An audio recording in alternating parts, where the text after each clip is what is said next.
acceptable to you, gracious and loving God. Allow me to be an instrument of your will, your peace, and your love. Amen.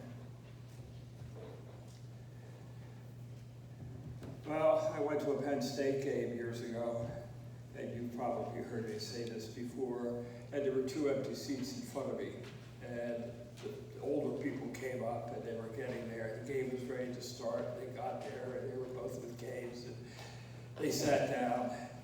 And then later on, she said, we were really running late. And I said, yes, you were really running late. We were so late, he asked if he could do something to help. And what'd you say? I said he could load the dishwasher. He never did it before. And I said, how did he do? And she said, not very well. But I didn't tell him, because he'll never do it again. There was a teacher I observed a number of years ago, and she had asked her students to draw a tree. And when they were drawing, the teacher went up to this young man, grabbed a pencil out of his hand, and said, that's not the way you draw a tree. This is the way you draw a tree. It's the end of his artistic abilities. How many times have you done something and the person with you says, that's not the way to do it, this is the way to do it? Happens to be at home, I hate to confess, but Kathy does correct me periodically. It's also happening at the Pilgrim Lutheran Church in St. Paul, Minnesota, right now. They're being told that they don't know how to be Christians. They don't know how to be Christians.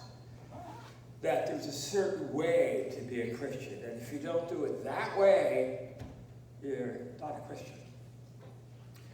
The gospel for today is a result of what the individuals who established the Revised Common Lectionary do so often. They take a very complicated piece and they chop it into little parts, leaving out certain parts that really help the explanation. And sometimes it's simpler and sometimes it really doesn't tell the whole story. It doesn't do it justice. And that's why I read the entire first part of chapter 7. By reading our gospel reading, I thought our mothers would be really proud. You know, well, how many of us says, wash your hands before you eat, wash your hands before you eat. And then I thought, I wonder if this reading was during COVID. You know, I mean, wash your hands, don't touch anything, wash your hands, wash your hands. And then I realized it really has nothing to do with germs and that stuff, washing your hands. It has to do with religious hygiene. And it's symbolic of religious practices. It has to do with what's in your heart. Sinfulness and the state of uncleanness are not to say one could be ritually unclean in the course of everyday life, if by chance you touch a dead body. If you're menstruating, you would be considered unclean. If you touch this or that, or you would be considered unclean, and you would have to do the ritual to purify yourself. I think Mary had to do that after Jesus, as I remember. I think that's in the Bible. The prescription for it was ritual cleaning. It's pointed out that this was the tradition of the elders. The tradition of the elders, meaning it was not actually part of the Mosaic law. The law, meaning it was not, did specify the priests needed to wash their hands before they sacrificed anything. That the priests, the rabbis, had to wash their hands before they performed any sacrifices at the altar. It said nothing about ordinary people washing their hands. The law of ritual purity had to do with the teaching about the holiness of God. Over time, the tradition among Jewish rabbis was enlarged to include everyone. The thinking was, if it's good for me, it's good for everybody. If I have to do it, everybody's going to do it. Wouldn't it be good if the practice would be brought into everyday life of people? It'll be a better world. So when it says, for the Pharisees and all the Jews, that's not actually accurate. There were those who followed that, your everyday Jew, but many did not. They did eat The Pharisees did. But when it says, and all the Jews, that's not accurate. Thus observing the tradition of their elders. Tradition of their elders. Tradition of their elders. This is what led to the question that the Pharisees asked Jesus. Your disciples aren't washing their hands. What's going on here? And quoting Isaiah, Jesus said, this people honor me with their lips, but their hearts are far from me. In vain do they worship me, teaching human precepts as doctrines. This went right to the center of the matter, right to the core. There's a difference between words and actions. You know, you've heard the saying, yeah, let's talk, but are you doing the walk? And so forth. There's a difference between words and actions of a person that appear to honor God and what is in their hearts. Hearts may be full of pride and sin while they're honoring God. Jesus pointed out that the commandment of God was abandoned. It was abandoned, replaced by human traditions. I asked many people over the course of time, I've asked to hear, well, why do we do it this way? Why do we do it that way? Why do we like this candle first? And Keith will know which one it is. This candle first, and not that one. You know, the idea of lighting the lighter when you, at the end of the service, and carry it out. Why do we do that? It has nothing to do with what God is telling us to do. It has to do with our tradition. And each one of those things has a meaning, but they're all, most of them are our traditions. Okay, our traditions. I even like the one that I started here with lighting the candle, the whatever you call that thing, at the end of worship and walking out. Because to me it represents, and it's supposed to represent, the idea of Christ leading us into the world. But there's nothing in the Bible, if you check that out, there's nothing in the Bible that says that. Okay. A lot of it's tradition, and it's to honor God, but it's not necessarily mandatory.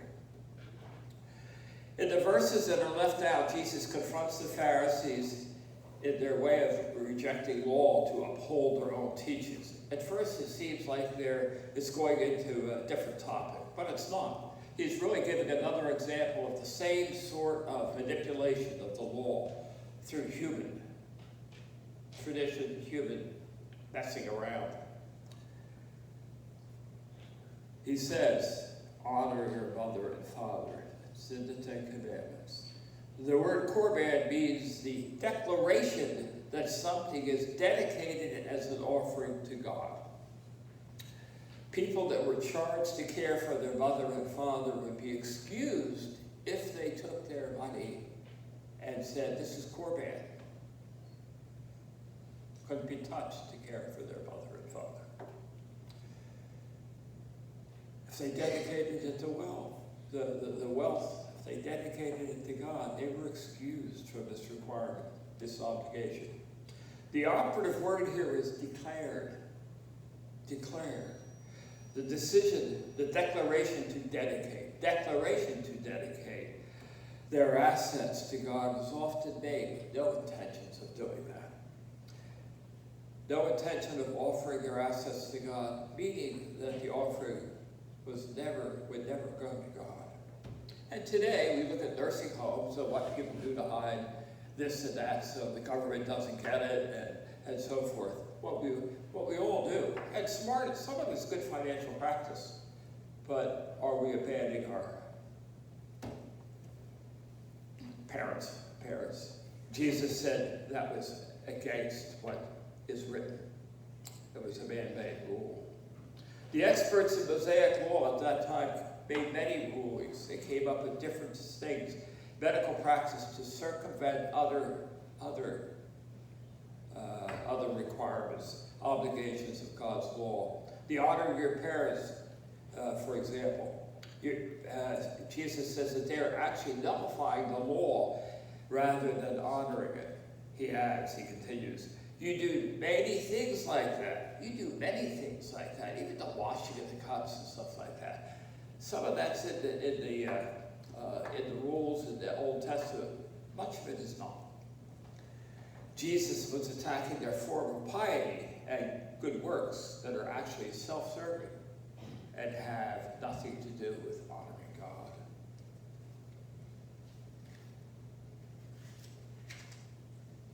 Today,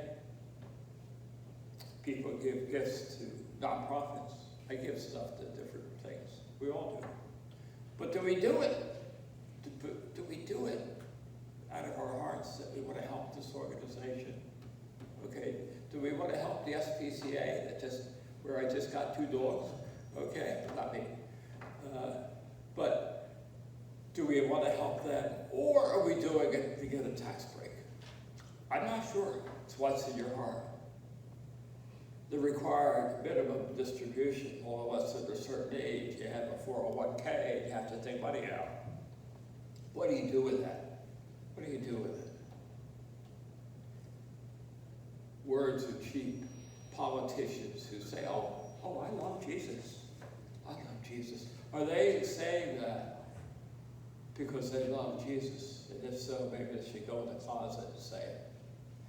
Maybe they should set it out on the street corner. Or are they just saying it to get votes?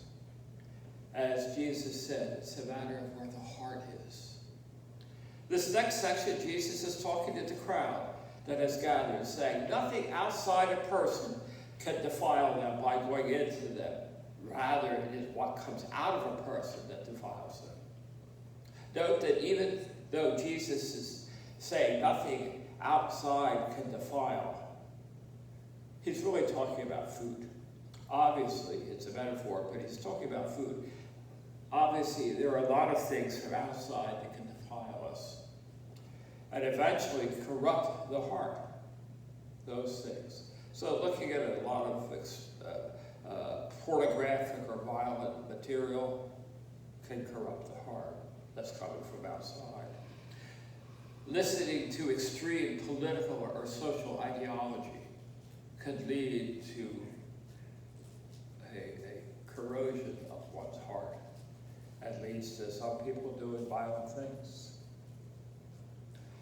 Verses 17 and 19 are omitted in the Revised Common Lectionary. However, they're important to hear.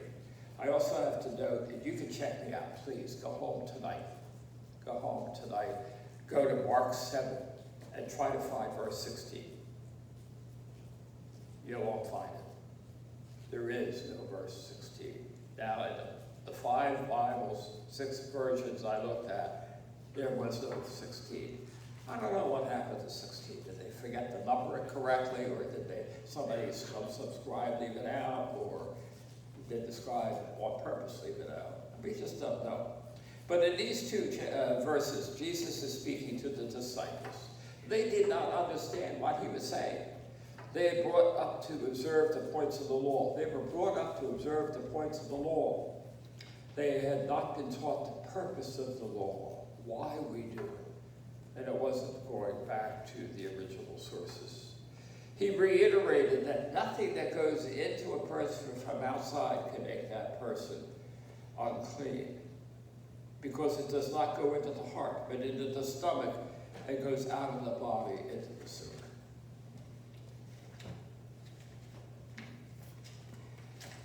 By the way, it says in there somewhere, it's a parable. Oh, I think the disciple said, can you explain that parable? We don't understand it. Again, it depends on the version of the Bible. This is not a parable. It's not a parable. I looked that up. It's not. In parentheses, it is stated that Jesus declared that all foods are fit to be eaten. Now, the rabbis would really stretch that one and say, no, you can't do that. And he's not saying it. The statement was written by the writer of Mark. It was not said by Jesus. Many people disagree that Jesus is inferring something that would abolish kosher food and kosher laws. He is not. He's very much in favor of the law as given, but not circumventing them or playing around for them for my own self-service. Jesus is making a distinction between the religion of the heart and a purely outward religion through a basic legal code. What we need to remember is that in this biblical worldview, the heart is the control center of the mind. Now we know it is not, probably. But at that time, they thought the heart was the center of the mind. And human desire had to do with control. It is the heart that breeds the human desire to act in an unreasonable or unacceptable manner. And today, I had mentioned this earlier, the rituals within the church service. Okay? Not to pick on anybody or anything, I just bring it up. When we say the Lord's Prayer after a meeting, are we really saying it? Or are we just saying it? Okay, I don't have to answer that question. You answer it for yourself. Sabbath, no work. It says, no work on Sabbath. What's work? No, I had Jewish friends that, for example, Harvey's uncle would not turn on the light. I got dressed, but he would not turn on the light switch because that's work. Okay, that's pretty extreme. However, it was okay if I did it for him, which is a little, think about that. Asking someone else. Jesus even talks about watering your livestock on the Sabbath.